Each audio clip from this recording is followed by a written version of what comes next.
Ito na nga ang araw mga katwini para mag-perform ng sayaw ang aming section at ang isa ding section. Dahil nga yung isang section ay may sarili din silang sayaw. Di na nga pala sila nakijoin dito. Yung pakaalam ko kasi, yung sayaw nila nung intrams ay isisingit nila sa bagong sayaw nila. Di ko sure mga katwini. Ay basta yun na yun.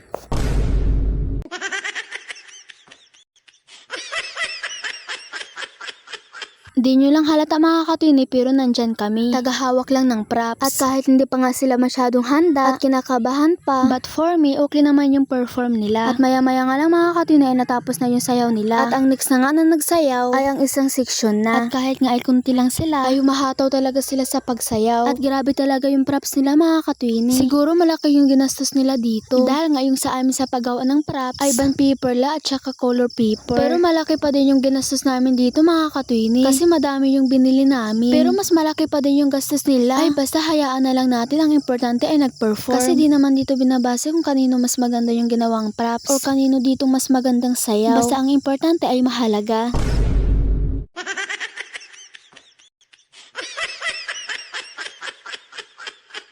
Ngayong umaga nga mga katwini ay wala talaga kaming pasok dahil nga yung ibang teachers namin ay busy din at saka yung grade 11 ay nag-perform ng sayaw. Kaya binigyan muna kami ng oras ng subject teacher namin upang mag-perform ng sayaw. Maya-maya nga lang mga katwini ay natapos na sila sa pagsasayaw at sa mga oras nga na yan ay bumili kami. Kung napapansin nyo nga ay may mga kantin dito at ang daming bumibili dahil nga itong kantin ay sa grade 12. Bali tatlo nga yung section na gumawa nitong kantin at halo-halo nga yung mga tinitinda nila dito mga katwini. At sa loob nga ng kantin ay dito na sila nagluluto ng mga pagkain upang itinda din. Meron nga din pala dito silang ihaw-ihaw at marami pang ibang pagkain. Sayang nga lang hindi ko natikman lahat sa sobrang dami. Shut up! Shut up! Pagila ka mo sa mari mo! Uy, Ashley!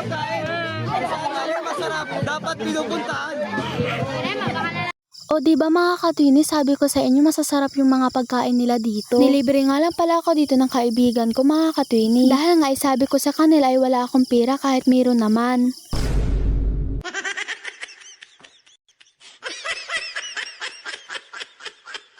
Kapag nga mag-grade 12 kami mga katwini ay gagawin din namin ito. Pero matagal pa din naman yun. Abangan nyo pa din yung vlog ko dito mga katwini. At dito na nga pala magtatapos yung aking vlog mga katwini. Huwag kalimutan mag-follow, like, and comment. Thank you for watching. Bye!